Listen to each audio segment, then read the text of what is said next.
ஞானானந்தமயம் தேவம் நிர்மலஸ்படிகாகிருதம் ஆதாரம் சர்வ வித்யானாம் ஹயக்ரீவம் உபாஸ்மகே. நேயர்கள் அனைவருக்கும் அஸ்ட்ரோகே செய்யுங்காரின் பணிவான நமஸ்காரங்கள்.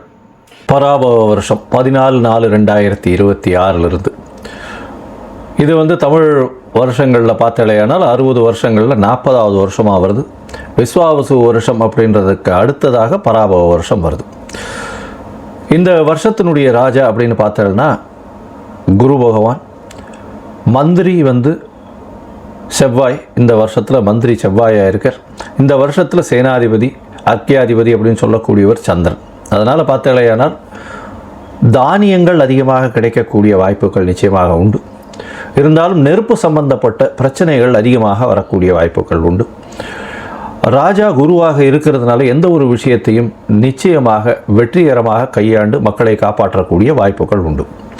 சரி, இந்த வருஷத்தினுடைய கோல்சாரம் எப்படி இருக்குது அப்படின்றத பார்க்கலாம். இந்த வருஷத்தில் பார்த்தோம்னா காலபுருஷ தத்துவத்தின் முதல் ராசியான மேஷ ராசியில் சூரியனும் சுக்கிரனும் இருக்கான். மிதுனத்தில் குரு பகவான், சிம்மத்தில் கேது, கும்பத்தில் பார்த்தோம்னா ராகு இருக்கார். சனி, செவ்வாய், இந்த புதன், இந்த 3 கிரகங்கள் மீனத்தில் இருக்குது.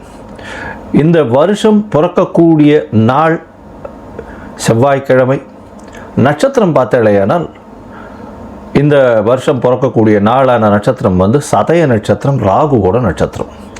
மிகப்பெரிய மாயை விளையாட்டுகள், சித்து விளையாட்டுகள், இதெல்லாம் மிகப்பெரிய மாற்றங்கள் ஏற்படுத்தக்கூடிய வாய்ப்பு. ஏஐ அப்படின்னு சொல்லக்கூடிய ஆர்டிஃபிஷியல் இன்டெலிஜென்ஸ் மிகப்பெரிய மாற்றங்களை ஏற்படுத்தக்கூடிய அளவிற்கு இருக்கக்கூடிய வாய்ப்பு உண்டு.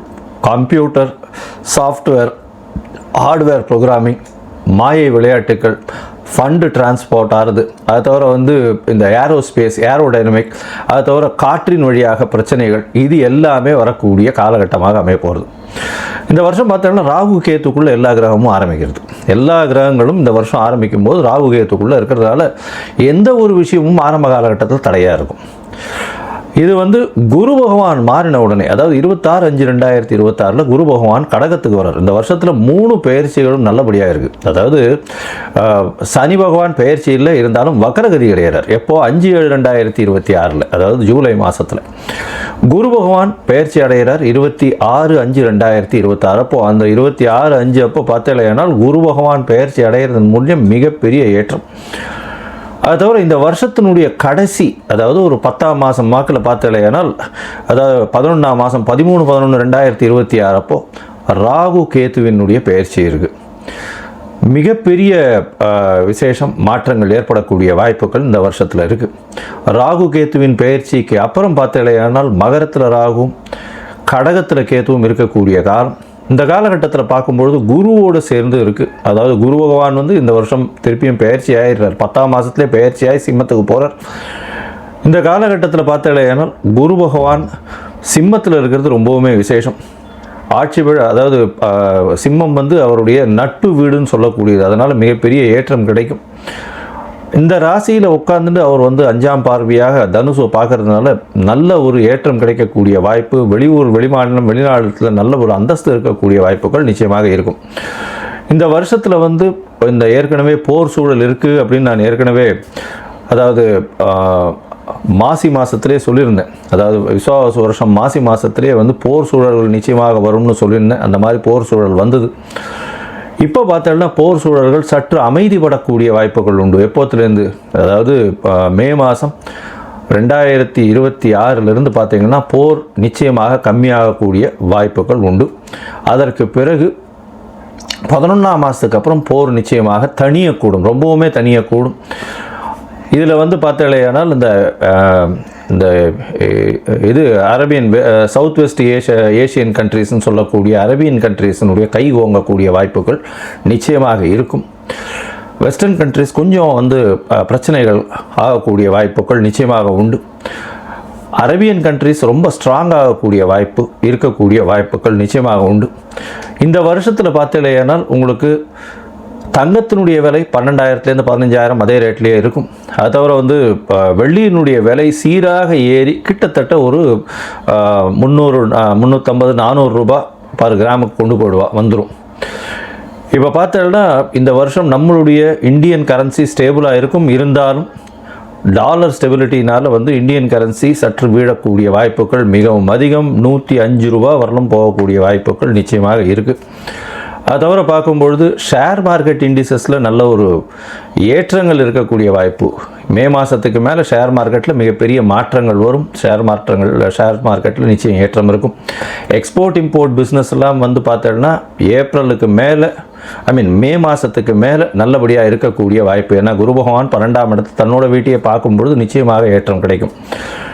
இந்த காலகட்டத்தில் ராகு கேத்துக்குள்ளே இருக்கிறதுனால எந்த ஒரு விஷயத்திலும் நிச்சயமாக தடைகள் அதிகமாக இருக்கும். அதனால் ரொம்பவும் ஜாகிரதையாக பண்ணுறது ரொம்பவுமே நல்லது.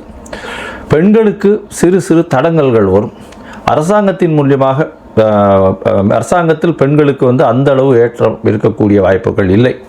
ஏன்னா இந்த வருஷம் பிறக்கும் பொழுதே 12ஆம் இடத்துல வந்து சுக்கிரன் போகிறது வந்து அந்த அளவு விசேஷத்தை கொடுக்காது. சூரியனோட சம்பந்தப்பட்ட மேஷத்தில் சுக்கிரன் இருக்கிறது அந்த இடத்துல அந்த அளவுக்கு விசேஷத்தை கொடுக்காது. புதனும் வந்து நீச்சப்பட்டு போகிறதுனால படிக்கக்கூடிய மாணவர்களுக்கெல்லாம் சற்று பின்னடைவு இருக்கும். இது ஏன்னா உங்களுக்கு கரன்சி வந்து நம்மளது ஃபால் ஆச்சுன்னாலே ஆட்டோமேட்டிக்காக நீங்கள் வெளிநாட்டில் போய் படிக்கணும்னாலே அதிகமாக கொடுக்க வேண்டிய கட்டாயம் வந்துடும். அதனால் கொஞ்சம் ப்ரெஷர் அதிகமாக இருக்கக்கூடிய காலகட்டமாக அமைய போகிறது.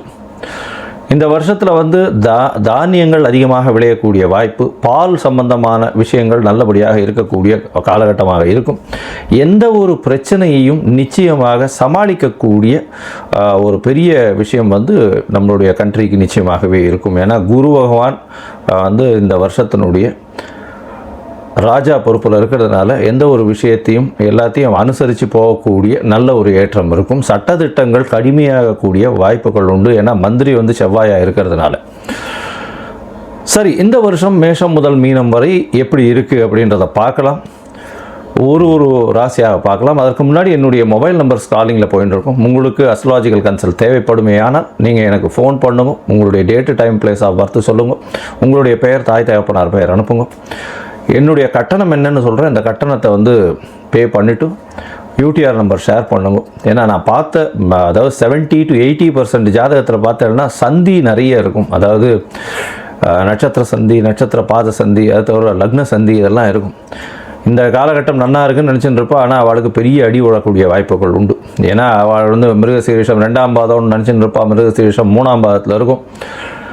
அப்படி பார்த்தோன்னா ரிஷப ராசின்னு நினச்சிட்டு இருப்பா, மிதுன ராசியாக இருக்கும். ரிஷப லக்னம் நினச்சிட்டு இருப்பா, மிதுன லக்னமாக இருந்துருக்கும். இதெல்லாம் கூட பரவாயில்ல. விசாக நட்சத்திரமில் வந்து 2 இது வந்துடும், மாறி வந்துடும். அதாவது 3 பாதங்கள் ஒன்றுத்துலேயும் 4ஆம் பாதம் ஒன்றுத்துலேயும் வந்துடுறதுனால சுக்கிரனோட வீட்லேயும் ஒன்று செவ்வாயினுடைய வீட்லேயும் மாறி வர்றதுனால மிகப்பெரிய பிரச்சனைகளும் வரக்கூடிய வாய்ப்பு உண்டு. ஏன்னா இதுக்கு உண்டான சுவர்கள் அதுக்கு கிடையாது. அதனால் வந்து பிரச்சனைகள் நிச்சயமாக வரும். அதனால் உங்களுடைய ஜாதகத்தில் இருக்கக்கூடிய சந்தி என்ன ஏதுன்றதெல்லாம் பார்த்துட்டு உங்களுக்கு உண்டான ஜாதகத்தை போட்டு உங்களோட வந்து டைம் ஸ்பெண்ட் பண்ணுறேன். அதாவது டைம் இது பண்ணி அப்பாயின்மெண்ட் ஃபிக்ஸ் பண்ணுறோம். உங்களுடைய தசாபுக்தி அந்தரம் சூக்ஷ்மம் எப்படி இருக்குன்றதை பார்த்து, இப்போ இருக்கக்கூடிய கோல்சார நிலை எப்படி இருக்குன்றதை பார்த்து உங்களுக்கு உண்டான பலன்கள் என்னன்றதையும் சொல்கிறேன்.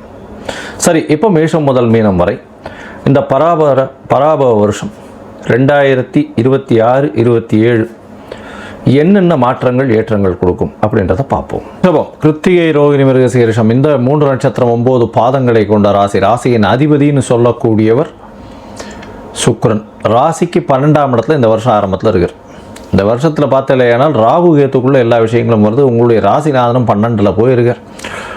இதனால் சிறு சிறு தொல்லைகள் இருக்கும். இந்த வருஷம் ஆரம்பித்த உடனே ஒரு மாதத்துக்கு பார்த்தோன்னா சிறு சிறு தொல்லைகள் இருக்கும். இருந்தாலும் உங்களுடைய பேச்சின் மூலியமாக வெற்றிகளை கொள்ளக்கூடிய வாய்ப்புகள் உண்டு. ஏன்னா குரு பகவான் 2ஆம் இடத்துல இருக்கார். பணத்திற்கு பஞ்சம் இருக்காது. குடும்பத்தில் நல்ல சந்தோஷமான நிலைமை வரக்கூடிய வாய்ப்புகள் நிச்சயமாக உண்டு. குரு பகவானுடைய மாற்றம் பெரிய ஏற்றம் கிடைக்கக்கூடிய வாய்ப்பு உண்டு. குரு பகவான் உங்களுடைய ராசிக்கு 3ஆம் இடத்துக்கு போகிறார். எப்போது? மே மாதம். என்ன சார் இது 3ஆம் இடத்துல குரு போனால் அந்தளவு விசேஷம் இல்லைன்னு சொல்லுவாளே சார், நீங்கள் மட்டும் எப்படி சொல்கிறீங்கன்னா, அவருடைய பார்வை பார்த்தாலும் மிகப்பெரிய ஏற்றம் இருக்கும். அவருடைய பார்வை வந்து உங்களுடைய ராசிக்கு 7ஆம் இடத்தை பார்க்குறார். அதனால் திருமணத்திற்கு பார்த்து கொண்டிருப்பவர்களுக்கு கண்டிப்பாக திருமண காலகட்டமாக அமையும். அதுவும் திருமணத்துக்கு பார்த்து கொண்டிருக்கக்கூடிய அதாவது உங்களுடைய தசாபுக்தி அந்தரமும் வந்து அதுக்கு ஒத்துழைச்சதே. ஆனால் கோச்சார பிரகாரம் நல்ல ஒரு ஏற்றம் கிடைக்கக்கூடிய காலகட்டமாக அமைய போகிறது.